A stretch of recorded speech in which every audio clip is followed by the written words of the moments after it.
All right, I'm back to talk about these crazy food prices that we're seeing at the grocery stores, restaurants, fast food, and the ones you sit down in, and how it's really affecting everybody. And the conversations I've been having with people who talk about how much they're spending at the store, over $150, $200, because the prices on the shelves, they're just, crazy right now.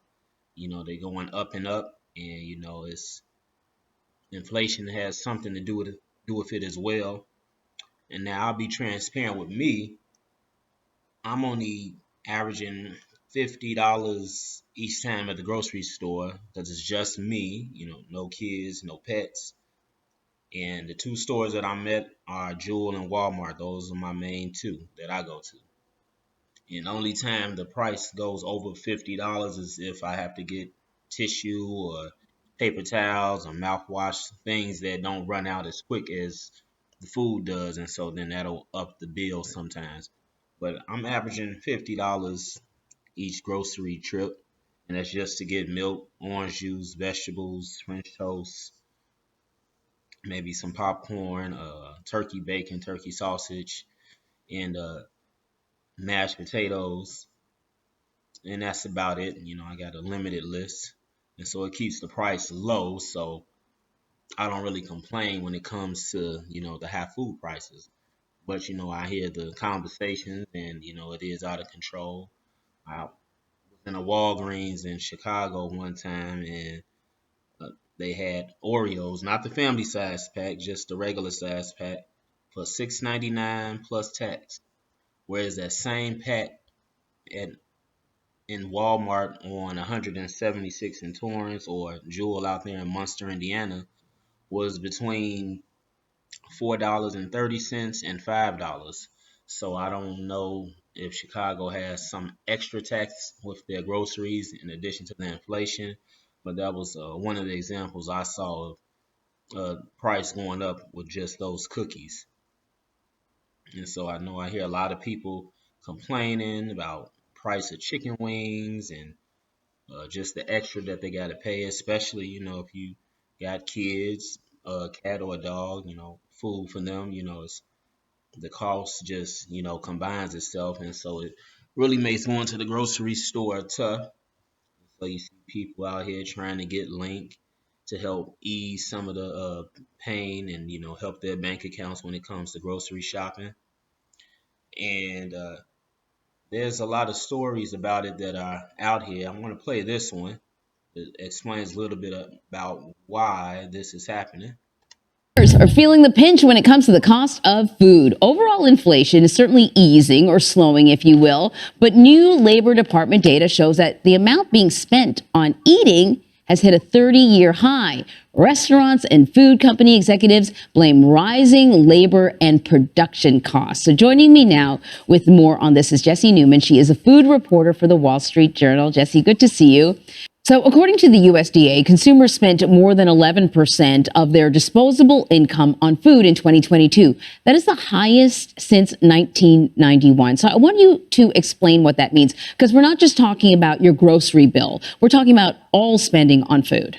So this is really a metric that's about the share of our disposable personal income, which USDA tracks, and which recently was at essentially a 31-year high. And this is, food, the share of our personal income that we have spent on food has really been broadly declining for many, many years. Mm-hmm. And then in 2022, the latest, the date that we have available, the latest available data for, we really saw a spike. And that was largely driven by prices of food away from home. So at restaurants, but effectively between grocery and restaurants, we are spending more of our budget on food than we have in 30 years. Yeah, I'm glad you pointed out the fact that the price or the amount of the percentage of our income that we're spending on food, our disposable income, has been steadily going down. Actually, in this country, our food's pretty cheap. But we're not used to some of the spikes that we've been seeing. And if you saw that graph, that percentage plummeted in 2020, probably because we were all home and we weren't going to restaurants. And now we're back Exactly. out.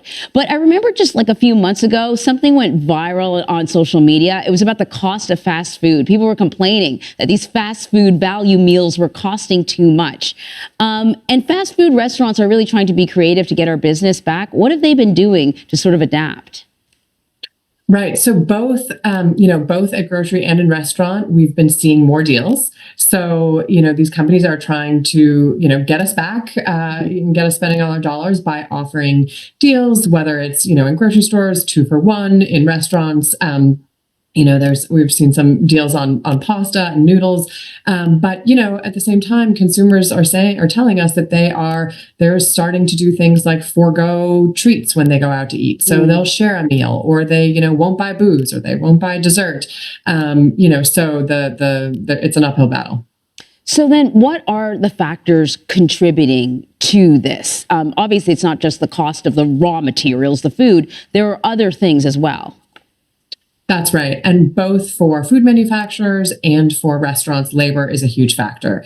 For restaurants in particular, labor, they're dealing with minimum wage increases across the country, a steep minimum wage increase in California. And so the fast food chains are, that's a huge part of their costs. And it's true for food manufacturers as well. And at the same time that a lot of commodities are deflationary right now. So you see things like corn and wheat, basic agricultural commodities that have come down. There are others that are very core to food manufacturers that haven't, that are still high or are rising. This would be sugar and cocoa. So, broadly, a lot of, the commodities have come down, but some are still high or rising, and labor is just a huge factor. It's all really interesting. Meanwhile, if you talk to the farmers, they'll tell you they're not making any money. Just look at them over in Europe. They've been striking over that, which I think is a whole other topic we should have you come in and talk about, Jessie. Thank you so much. Thank you. So there you have it, a little background on what's going on and what's driving up the price. One thing that stood out to me is they talked about the paying restaurant workers more. And so with that happening, they pass the cost on to me and you, the consumer, if you're trying to get a large fry or a burger. And $15 an hour over there in California isn't going to go that far. But either way, that's what's also contributing to the higher cost of food, fast food as well. And so you have people scaling back, maybe not eating out as much. And like they even said, sharing a meal. I've seen the price of large fries at McDonald's are now between $3 and $4 with tax. So, that's definitely up. I remember when it was less than $2. And so all of this is contributing to what's going on. And it's really causing people to, rethink their eating habits and I guess how much they're going to eat. You can't really tell people with families to, eat less because you got mouths to feed.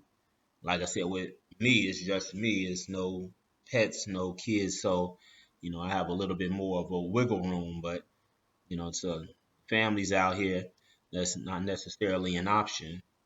And, food, has to be bought, has to be brought into the home.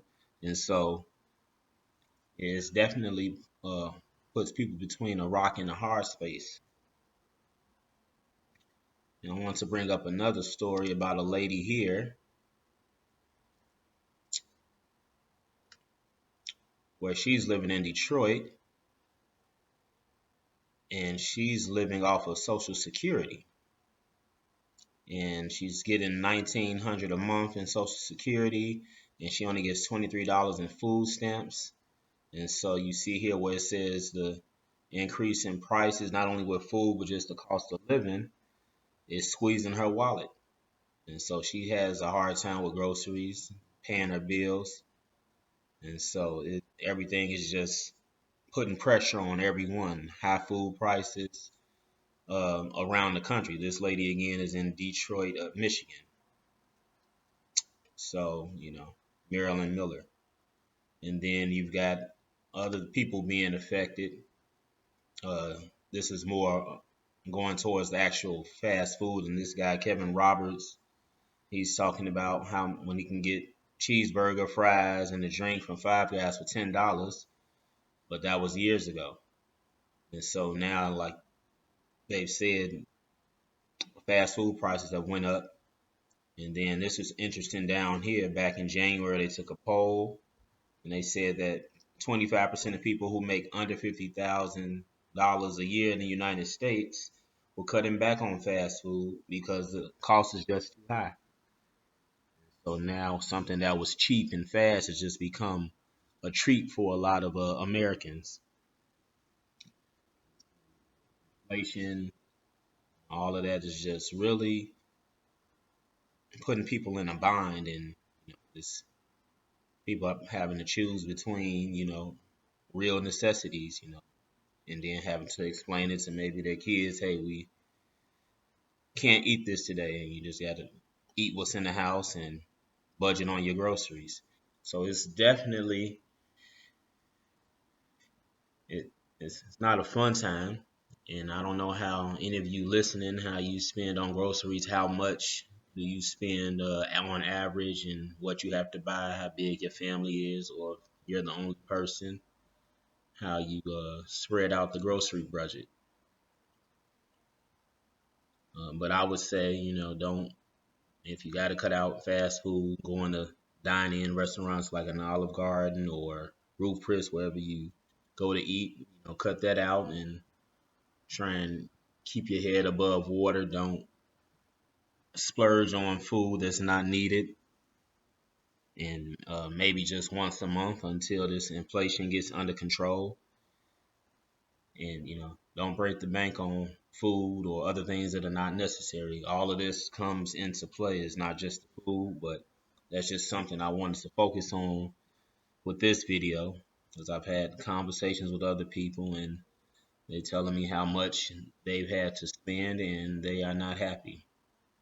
So, you know, get yourselves on a budget or a tighter budget and just look and see exactly what you really need in terms of food and certain little treats or candy that your children might want. You have to tell them we can't get this time around, and just focus on the healthy foods and go from there.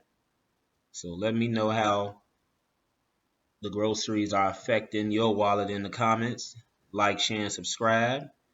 And yeah, this food is expensive. I'm out.